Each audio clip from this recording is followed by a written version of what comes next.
එන හැම ප්‍රශ්නයකටම මුහුණ දෙන්න.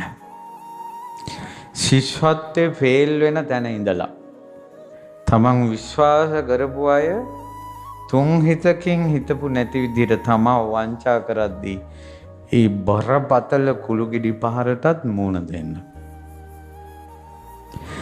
තමන්ගේ නෑදෑයෝමයි බලාගෙන යනකොට හතුරෝ ඔය කුළුගිඩි පහරටත් මුහුණ දෙන්න. සහෝදරයෝ තේරුම් ගන්න ඒ කුළුගිඩි පහරටත් මුහුණ දෙන්න. අසල්වැසියෝ තේරුම් ගන්න අනවින කොඩි වින කරනවා, කරදර කරනවා, කකුලෙන් අදිනවා, ඒකටත් මුහුණ දෙන්න.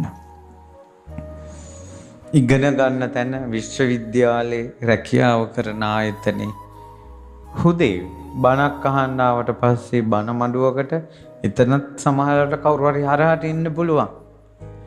ඒ කුළුගිඩි පහරටත් බැඳපු මනුස්සයා හිතපු නැති චරිතයක් වෙලා, බැඳපු බිරිඳ හිතපු නැති චරිතයක් වෙලා, වදපු දරුවන් හිතපු නැති දරුවන් වෙලා ඒ කුළුගිඩි පහරටත් ඔරොත්තු දෙනවා.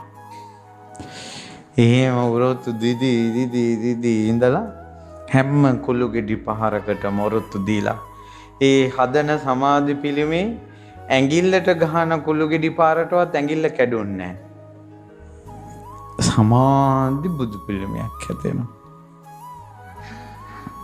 දැන් මට කියන්න අවසානයේ ඉතුරු වුණ බුදු පිළිමෙටද වඳින්නේ කුළුගිඩි ගහපු අයටද වඳින්නේ? කොහෙටද වඳින්නේ? ඉතුරු වෙච්ච ඔරොත්තු දුන්න කෙනාට වඳිනවා කුළුගිඩි ගහපු අයගේ අතේ කරගැට. ඒ අය තෙල් ගගා ඉන්නවා. හැබැයි ගරු කරනවා අපි මේ සමාධි පිළිමේ හැදුවේ මෙයා කියලා.